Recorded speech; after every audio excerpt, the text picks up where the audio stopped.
भारत ने सोमवार को मालदीव को विदेशी मुद्रा संकट से निपटने के लिए 6300 करोड़ रुपए से अधिक की वित्तीय सहायता देने पर सहमति व्यक्त की। इस दौरान दोनों पक्षों ने संभावित व्यापार समझौते पर चर्चा की। मालदीव के राष्ट्रपति मोहम्मद मोइज़्ज़ू ने द्विपक्षीय संबंधों को फिर से स्थापित करने के लिए प्रधानमंत्री नरेंद्र मोदी के साथ बातचीत की। दोनों पक्षों ने व्यापक आर्थिक और समुद्री सुरक्षा साझेदारी के लिए एक नए विजन दस्तावेज का अनावरण भी किया, जिसमें भारतीय रडार प्रणालियों और अन्य उपकरणों की आपूर्ति के माध्यम से मालदीव की समुद्री निगरानी क्षमताओं को मजबूत करने और व्यापार, डिजिटलीकरण और वित्त में सहयोग बढ़ाने के लिए महत्वपूर्ण कदम शामिल हैं। अपनी वार्ता के बाद मोइज़्ज़ू के साथ संयुक्त मीडिया वार्ता को संबोधित करते हुए मोदी ने कहा कि भारत मालदीव का सबसे करीबी पड़ोसी और पक्का दोस्त है और विकास सहयोग से लेकर रक्षा और बुनियादी ढांचे के विकास तक के क्षेत्रों में सहायता देना जारी रखेगा। मोदी ने हिंदी में कहा, इस साल SBI यानी भारतीय स्टेट बैंक ने मालदीव के लिए $100 मिलियन के ट्रेजरी बिलों को आगे बढ़ाया है। आज मालदीव की ज़रूरत के हिसाब से $400 मिलियन और 3000 करोड़ रुपये 300 बिलियन रुपये का मुद्रा विनिमय समझौता किया गया है। उन्होंने कहा, अपने आर्थिक संबंधों को मजबूत करने के लिए हमने मुक्त व्यापार समझौते पर चर्चा शुरू करने का फैसला किया है। हम स्थानीय मुद्राओं में व्यापार समझौतों पर भी काम करेंगे। हम मालदीव के लोगों की प्रगति और समृद्धि के लिए हर संभव सहायता प्रदान करना जारी रखेंगे। वहीं मोइज़्ज़ू, जो पिछले साल इंडिया आउट चुनाव अभियान के दम पर सत्ता में आए थे और उन्होंने अपने देश की बीजिंग के करीब लाने और नई दिल्ली पर अपनी निर्भरता कम करने के लिए कई कदम उठाए। उन्होंने भारत और सामाजिक, आर्थिक और बुनियादी ढांचे के विकास के लिए एक प्रमुख भागीदार के रूप में स्वीकार किया, जो हमारी ज़रूरत के समय में मालदीव के साथ खड़ा रहा है। उन्होंने कहा, मालदीव एक सच्चा मित्र बना रहेगा, जो हमारे देशों और हमारे क्षेत्र में शांति और विकास के लिए हमारे साझा दृष्टिकोण के लिए प्रतिबद्ध है।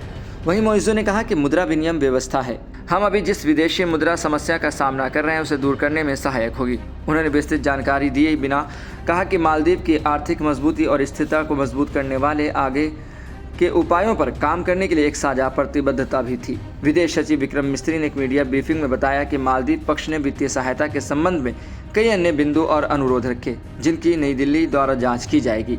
द्विपक्षीय बैठक के परिणामों ने नई दिल्ली और माले के बीच संबंधों में विशेष रूप से कटुता के दौर से एक महत्वपूर्ण बदलाव को चिन्हित किया है। मोइज़्ज़ू द्वारा 3 विमानों को संचालित करने के लिए द्वीप समूह में तैनात 80 से अधिक भारतीय सैन्य कर्मचारियों को वापस बुलाने की मांग करने और फिर तुर्की और चीन के साथ रक्षा और सैन्य सहयोग को मजबूत करने के लिए कदम उठाने के बाद संबंध अब तक के सबसे निचले स्तर पर पहुंच गए। ये समझौता जून 2027 तक वैध रहेगा, ताकि लॉन्ग टर्म अरेंजमेंट होने तक अल्पकालिक विदेशी मुद्रा तरलता आवश्यकताओं या अल्पकालिक भुगतान संतुलन तनाव के लिए वित्त पोषण की बैकस्टॉप लाइन प्रदान की जा सके। मई और सितंबर में SBI ने कुल $100 मिलियन मूल्य के मालदीव के ट्रेजरी बिलों की अपनी सदस्यता को आगे बढ़ाया, ताकि देश अपने इस्लामिक बॉन्ड भुगतानों पर चूक न करे।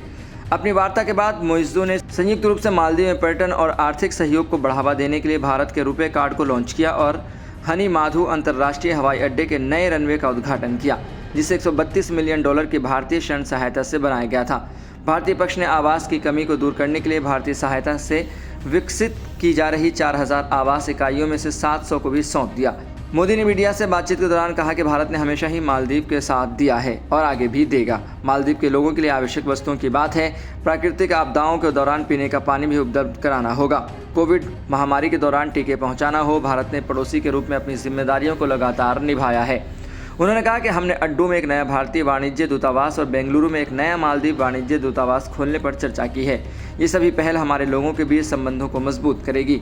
हम साथ मिलकर हिंद महासागर क्षेत्र में स्थिरता और समृद्धि के लिए प्रयास करेंगे। मोइज़्ज़ू ने कहा कि प्रस्तावित मुक्त व्यापार समझौते के समापन से पर्यटन और विकास के विभिन्न क्षेत्रों में भारतीय निवेश से वृद्धि होगी। उन्होंने कहा कि एक लोकतांत्रिक समुद्र और लचीला मालदीव हिंद महासागर क्षेत्र में शांति और स्थिरता के लिए महत्वपूर्ण है और भारत हमारी भौगोलिक निकटता के कारण समुद्री सुरक्षा क्षेत्र में एक महत्वपूर्ण भागीदार है।